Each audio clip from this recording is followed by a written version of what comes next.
Hi, we're talking about Your Money Matters on NDTV Profit, and my name is Alex Matthew. A pretty significant announcement coming through from the Government of India through a gazetted notification yesterday. And this has to do with how your national pension scheme works. That is, if you are a non-government subscriber. Essentially, the requirement to put 40% of the corpus when you pull it out into an annuity product, that is into a pension product, has been halved. You only need to put 20% now. Let's talk about the implications of that and whether you should consider starting to invest in the NPS now that it seemingly has become more flexible. Joining me to talk about this is Dilshad Bilimoria, who's the Managing Director and Chief Financial Planner of Dilshad Consultants. Dilshad, thanks so much for taking the time. Let's talk about this big change. It only refers to non-government subscribers, does it not? And what is the significance of the change in your opinion? Yeah, I think it's a big boost and it's come as a breakthrough. In fact, now I would say it's more or less doubled in terms of the commuted amount that you can take. So there are certain rules like depending on the amount. So if, for example, you have an 8 lakhs, lesser than 8 lakhs, and of course you've completed contribution of 15 years and you're at the retirement age of 60, the best news is that you can take the entire lump sum of 100% of whatever you've accumulated as your retirement corpus as a one-time outgo, and this is going to encourage a lot of people to use the NPS, especially the corporate-based NPS, because it provides a dual benefit. It even gives you the benefit in the new tax regime and the old tax regime, and it reduces your taxable income, and it grows as per your basic plus DA. So that's the fantastic thing that has come in newly. So just to ensure that everyone understands this, right? Let's take an example. If you've accumulated over 12 lakh rupees, this relates to you, right? If you've over a period of time, if you've got a corpus of 12 lakh rupees, and first of all, you can defer this beyond 60 years, that's perfectly fine. But whenever you do decide to pull this out, whereas previously you had to put 40% of whatever you are investing. So take an example of 20 lakh corpus. You would have to put 8 lakh rupees into an annuity product. Now you only have to put 4 lakh rupees. You can withdraw that additional 4 lakh rupees, Dilshad. But the catch here is that 4 lakh rupees is taxable, is it not?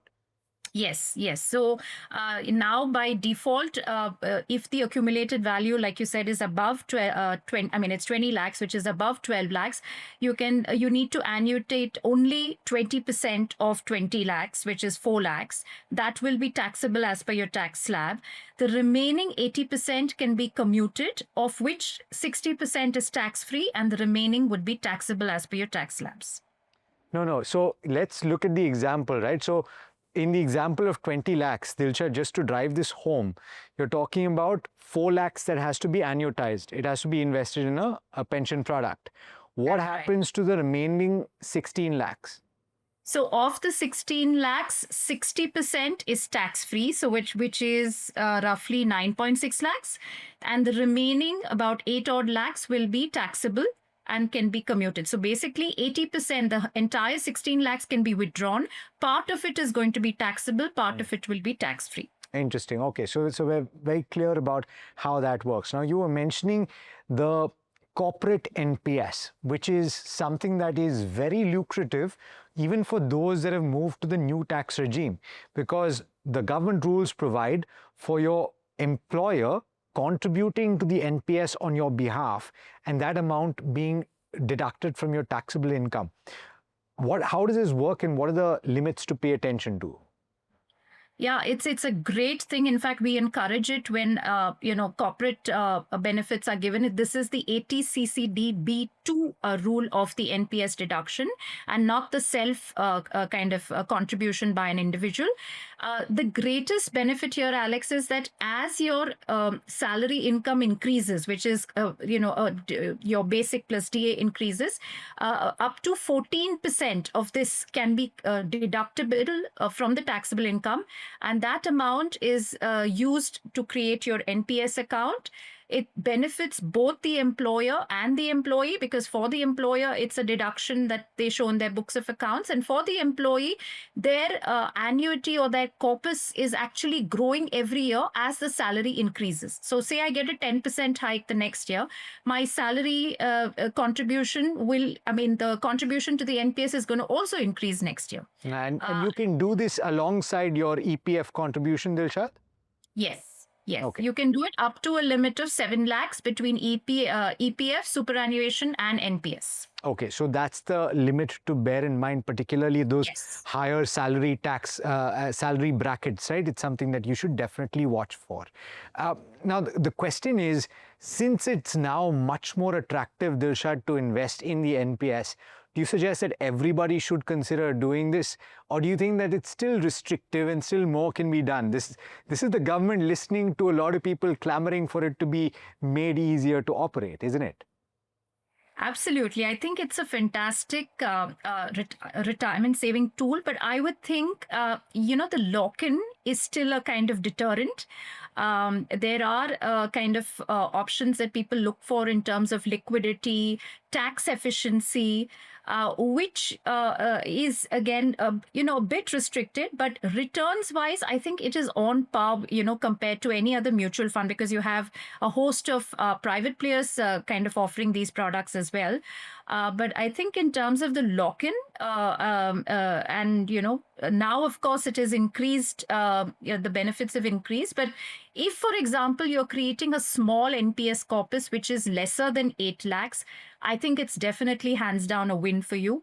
And the other advantage is that the cost, right? The cost is so less compared to any other retirement products that we have today in the market. Sure. Just to drive home the point on withdrawal and lock-in, this is either 15 years or the age of 60, correct? That's correct. That's correct. And any other reasons why you can withdraw before the completion of 15 years? Yes, under 3 to 4 circumstances. One is if there is a medical emergency. 2 is if you're doing a construction of your house. 3 is if you're getting any of your children married. And 4 is any other emergency of a job loss. Okay. Under these circumstances, you can withdraw up to 4 times in the tenure of up to 60 years, but there has to be gaps of 4 years after every withdrawal. But the last point, right? And you've said that returns are more or less comparable with your mutual funds, particularly if you consider the post-tax, post-cost returns that somebody might generate from an NPS, right? But how do you select which one to go for? Do you gravitate towards the larger service providers or the larger entities? Right. I would look at consistency in performance as one major, decision factor. And you have Kotak, you have HDFC, ICICI, UTI, SB, etc. Now, each of these have their own philosophy, their own limits of how much you can invest in which securities, etc. And I would say look at least a 5-year kind of performance and then take a call in terms of deciding which provider you would go with. Fantastic. All right, Dilshad, thanks so much for taking the time today. Absolute pleasure having you on the program. Thank you so much. Thank you.